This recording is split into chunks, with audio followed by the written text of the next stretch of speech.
All right, I lied earlier when I said there's no binding on here. There is binding on the edge of the neck. My eyes are so bad, I just couldn't see it. It's black, and this is a pretty dark rosewood. The marks I kept seeing on the fretboard were just some natural defects in that rosewood, but they had buffing compound in them. I oiled it up, and it's disappeared for the most part. Took the pick guard off just to see what's under there. There's absolutely nothing under there. It's got full-size pots. I think they're 250K. It's a really small capacitor on the tone circuit. It's a 0.017. I think I probably would have gone with the 2.2, but I don't know. I haven't really passed judgment on the tone yet, so not a huge fan of this bridge. Hey, I'm just nitpicking stuff. It's not a big deal. It's got individually adjustable saddles, but it's also got these adjustments here, which just seems redundant. I'm not sure why you would need that. Also had kind of a sitar-y sound on the E string. I'm thinking that nut may not be cut quite right. It definitely needs to be cut a little deeper so I can get some more angle on it and hopefully eliminate any of that. When I put the new strings on, we'll see. All right, got her all stringed back up. Got the nut cut. Got my dog camping out up here behind me. Hey, say hi. She's sleepy. She went to daycare today, so she's kind of wiped out. Got the action set pretty good. We're about 1.5 millimeters on this side, about 1.4 on this side. Couldn't really go much lower if I wanted to. I've got that bridge almost all the way down. The nut was not cut well at all. That E string was definitely kind of flat in there, so we're getting a little sitar twang. And they were all about a millimeter off of this first fret. I like them down closer to about a 0.5 millimeter. You can go lower, but I'd rather be safe and keep them close to a 0.5. It's easy to go too deep when you're filing nuts. I use these diamond files from Music Nomad. They work really well, but they almost work too well once you get down close.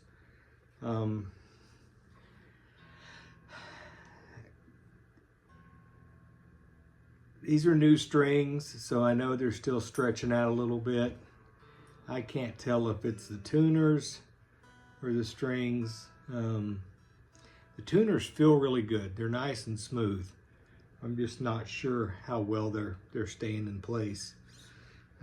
If I were going to keep this guitar, if this were mine, I would probably look at some different tuners, maybe some Goto tuners to put on there. They'd be drop-in replacements, wouldn't be an issue at all. I would probably change this bridge out. I don't know why that bridge bothers me. I really don't like it. I think the SGs had a, you can get a compensated SG bridge. It's just a solid wraparound tailpiece, but still has the adjustment screws right here to get your intonation set. That's probably what I would like to have on here. I may recommend swapping this capacitor, this tone capacitor out for a 22. It's not rolling off much, not rolling off many highs when you roll it down, and then when you hit a spot and it just goes quiet, it almost goes to nothing. So it doesn't seem to, in fact, let's.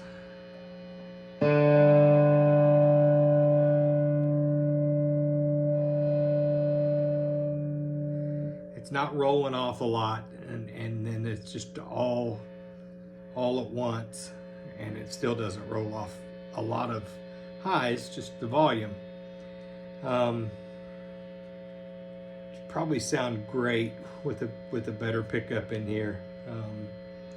I might get a dog ear pickup kit and wind one to put in here. The pickup itself is not height adjustable. It just mounts directly to the body. The screw pieces obviously are. I don't think this guitar was made to be fine-tuned like that. This style of guitar was really just a basic, I guess they were juniors. Is that what Gibson originally came out with, was a Les Paul Junior? Just about as basic guitar as you can get, which I kind of dig, honestly. Kind of reminds me of a Telecaster in a lot of ways. That plate right there, just having a couple of controls.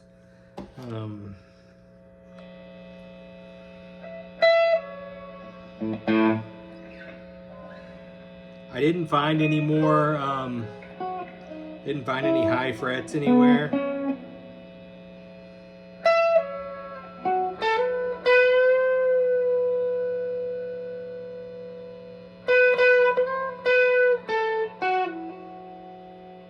I think I might leave it here next to the couch for a few days, play around with it, see what I think before I really pass judgment on it. Right out of the box, the setup was not great. The fit and finish is nice. They got the paint job right. They got the heel here done pretty well.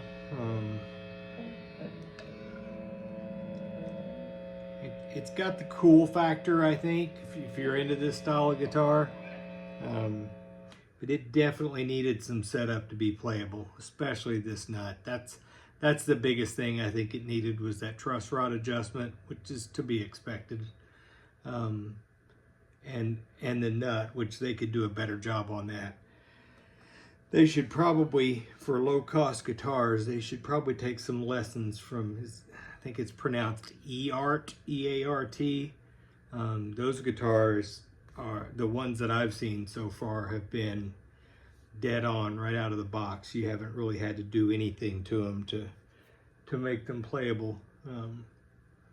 So let me know what you think. You like single pickup guitars? Do you have any single pickup guitars?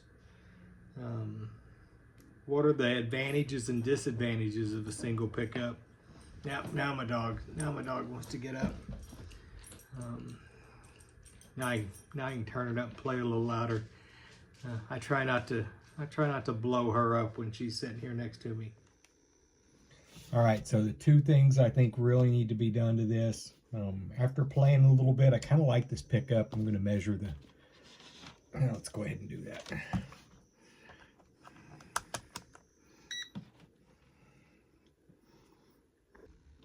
All right, took a phone call, and while I was on it, I went ahead and swapped to this different meter so we can get the resistance on this pickup is 8.4, and check the capacitance. It's 2.81 Henrys, which is, I think, probably about average for a single coil for a P90.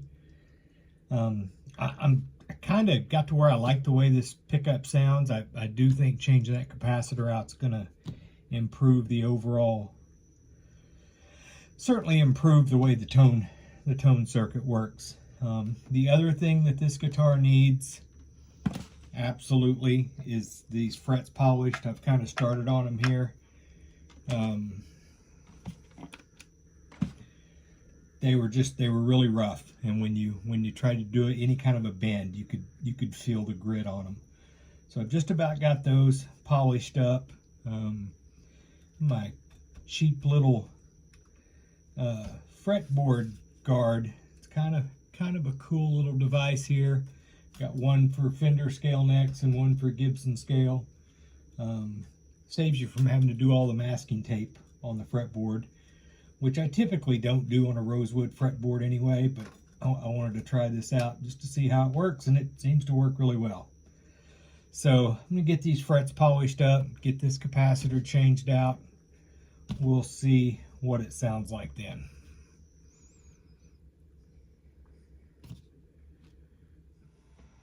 All right, got it all put back together. Got the tone knob swapped out. Not the knob, but the capacitor. Got the frets polished up. They're feeling a whole lot better. Overall, I think this guitar is really good the way it is now. Getting that nut filed correctly made a big difference. Got those pots cleaned up. Just sprayed some cleaner in there. I kind of need to, like, those knobs are just pressed on, and this one is pressed down a little far.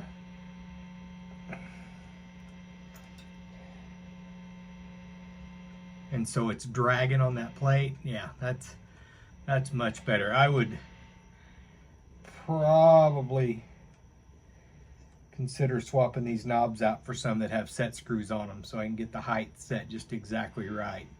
Because it's really easy for them to press down up against that plate, and that creates an extra friction point. I personally would prefer to have a standard Gibson style compensated bridge tailpiece. I just think on a guitar like this, the fewer moving parts, the better. I don't know why. This is probably a superior bridge as far as being able to get it intonated correctly. But I don't think this style of guitar is meant to be that polished and detailed. It's just kind of a raw tool. The pickup's not bad. It's kind of growing on me. I won't say pickups don't make a huge difference, because I know they certainly can, but honestly, your pick attack, your playing style, the amplifier, any pedals or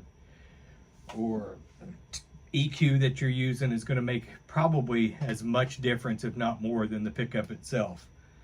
The other thing I have to remind myself all the time is even this $170 guitar off of Amazon it's a better guitar than I am a guitar player. So it almost seems kind of overkill to get the absolute best quality parts when you can't play any better than I do. So I think this would make somebody a damn nice guitar if they know how to do a few of the things that need to be done.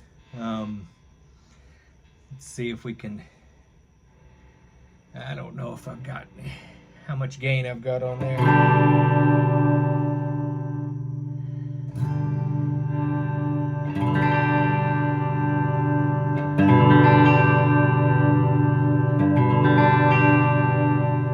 Yeah, I think that capacitor definitely made a little difference. Softened it up a little bit. It's not quite as harsh when it's wide open. It's probably still just the taper on that pot is not great.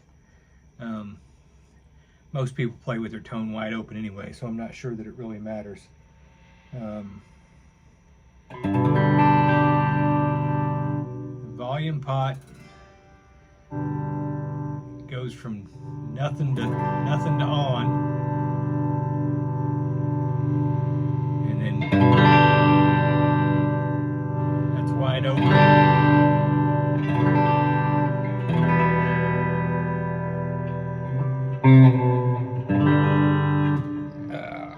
Let's see here.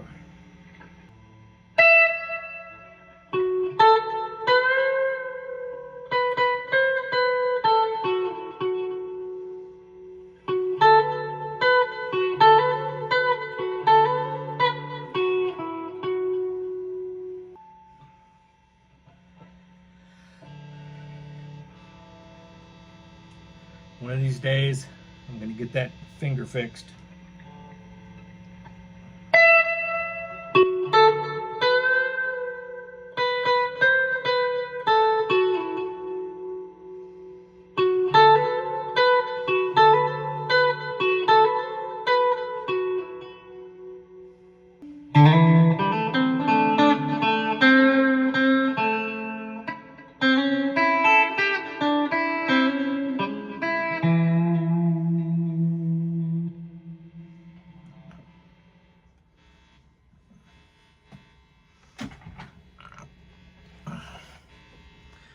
All right, anyway, I kind of like it.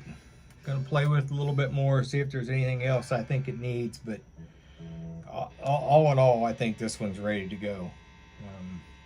It is hot as hell in here too. It's pretty warm outside today. I think we're heat index in the 90s, and I didn't want to cool off the whole building just to do this video, so I don't have the air on. I need to get my ass out of here before I die. You guys have a good day, and I hope to see you soon.